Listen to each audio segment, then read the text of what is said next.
Aujourd'hui, je vais vous parler de trois termes qui ont été définis par Jeff Patton dans son livre intitulé User Story Mapping. Euh, donc tout ça part d'un dessin qu'il a fait. Alors j'aurais bien aimé être l'auteur de ce dessin parce que ceux qui me connaissent un petit peu savent que je dessine extrêmement mal. Malheureusement, même un dessin aussi simple que ça, j'en ai pas été capable, donc je l'ai extrait du livre User Story Mapping de Jeff Patton. Je vais vous décomposer un petit peu ce dessin en vous montrant le premier morceau. Le premier morceau, c'est tout simplement un constat. C'est maintenant, donc le now. C'est maintenant, quelqu'un constate que quelque chose se dégrade dans son entreprise. Donc il y a une petite flèche avec un petit diagramme en rouge. Il se demande ce qu'il pourrait faire. Il n'est pas vraiment heureux. Il en parle à d'autres de ses équipiers aussi. Il y en a qui le prennent mal, qui sont un peu en colère, il y en a qui sont déçus, et il y en a qui se creusent les méninges pour trouver une solution.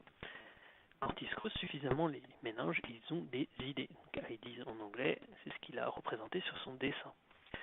De ces idées, ils vont en extraire et construire un certain nombre de choses, donc des produits, des fonctionnalités, des améliorations, tout un tas de codes s'il s'agit d'un produit informatique, des spécifications, des exigences, enfin tout un tas de choses. Jusqu'à ce qu'ils livrent ce qu'ils ont conçu, ce qu'ils ont produit. Donc là on est plus tard, donc le constat était avant et maintenant c'est plus tard. Et tout ce qu'ils ont produit, c'est ce que Jeff Patton appelle l'output.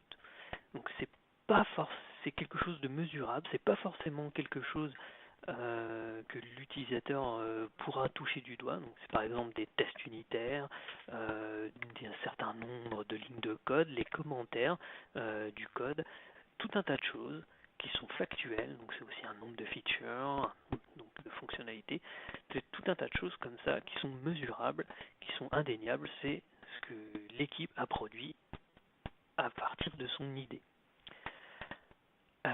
L'idée de Jeff Patton, c'est de dire, ok, cet output, il faut absolument qu'on le minimise, qu'on en fasse le moins possible. Si on arrive à faire un produit qui est intéressant en faisant le moins d'efforts possible, c'est évidemment c'est vraiment intéressant pour nous. Le truc, c'est que ce qu'on aura donné aux utilisateurs, il y a des choses qui ne vont pas aimer, donc un petit personnage qui fait un peu la tête. Il y en a où ils vont pas être plus emballés que ça, et il y en a d'autres où ils vont vraiment trouver ça bien. Tout ça, les choses qu'ils vont vraiment utiliser, c'est ce qu'on appelle l'outcome. C'est vraiment les choses qu'ils utilisent. C'est pas tout ce qu'on leur a livré, c'est vraiment ce qui les intéresse. Donc si vous avez livré 15 fonctionnalités et qu'il n'y en a que 10 dont ils se servent vraiment, votre outcome, c'est ces 10 fonctionnalités-là. Et évidemment, notre intérêt quand on fait un produit, c'est de maximiser cet outcome, histoire de ne pas livrer des choses qui servent à rien et qui n'ont aucun intérêt pour les utilisateurs. Parce que non seulement ça veut dire qu'on a fait probablement des efforts qui servaient à rien, mais en plus ça peut décevoir vos utilisateurs. Ensuite, encore plus tard, les gens vont regarder l'effet que ce produit a sur leur entreprise. Et là, Jeff Patton a représenté un petit diagramme avec une petite flèche verte qui cette fois repart à la hausse et une personne qui est contente. Donc les indicateurs repartent dans le vert. Ça, c'est ce qu'on appelle l'impact. Et l'idée, donc on voit, il y a une deuxième petite flèche qui apparaît. L'idée, c'est de maximiser cet impact. Alors l'impact, c'est beaucoup plus dur à anticiper encore que l'outcome, puisque c'est quelque chose à très long terme. Donc outcome et impact, c'est des choses qu'on mesure généralement a posteriori et qui sont assez difficiles à prévoir, surtout l'impact. L'idée de départ qu'ils ont, ils ont une idée d'un impact, mais ils n'ont aucune garantie, les gens qui ont produit quelque chose, que l'impact qu'ils vont avoir vraiment est celui qu'ils avaient espéré.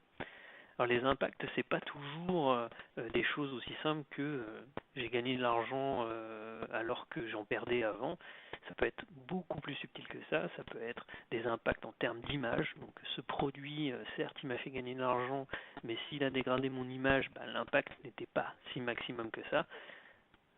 Bref, c'est une notion assez compliquée à définir, mais je pense que vous avez à peu près l'idée ici.